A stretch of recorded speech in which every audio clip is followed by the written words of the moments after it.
کل جماعتی حریت کانفرنس کے نظر بند چیئرمین مسرت عالم بٹ نے افسوس کا اظہار کیا ہے کہ فسطائی بھارت نے مقبوضہ جموں کشمیر کے عوام کے خلاف بھرپور جنگ چھیڑ رکھی ہے، لیکن عالمی برادری نے اس معاملے پر مجرمانہ خاموشی اختیار کر رکھی ہے۔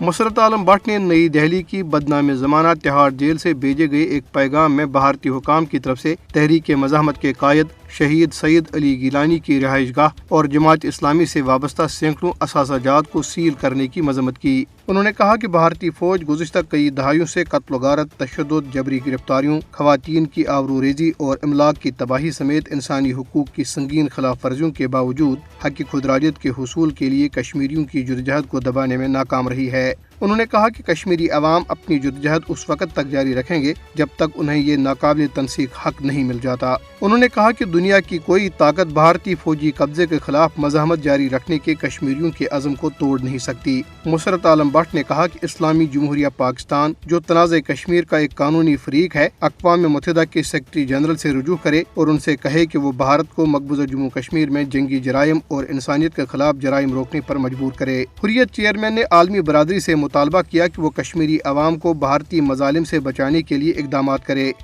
کل جماعتی حریت کانفرنس کے سینئر رہنما غلام احمد گلزار نے کہا ہے کہ نریندر مودی کی زیر قیادت فسطائی بھارتی حکومت مقبوضہ جموں کشمیر میں مسلمانوں کی نسل کشی میں مصروف ہے۔ غلام احمد گلزار نے سری نگر سے جاری ایک بیان میں کہا کہ قصاب مودی نے مقبوضہ علاقے کو قتل گاہ میں تبدیل کر دیا ہے، جہاں بھارتی فوجی بے گناہ کشمیریوں کو روز قتل کر رہے ہیں۔ انہوں نے افسوس کا اظہار کیا کہ طاقت کے گھمنڈ میں مبتلا مودی حکومت مقبوضہ علاقے میں اپنے شیطانی ہندوتوا نظریے کو مسلط کرنے کے لیے ہر اونچا ہتھ کنڈا استعمال کر رہی ہے۔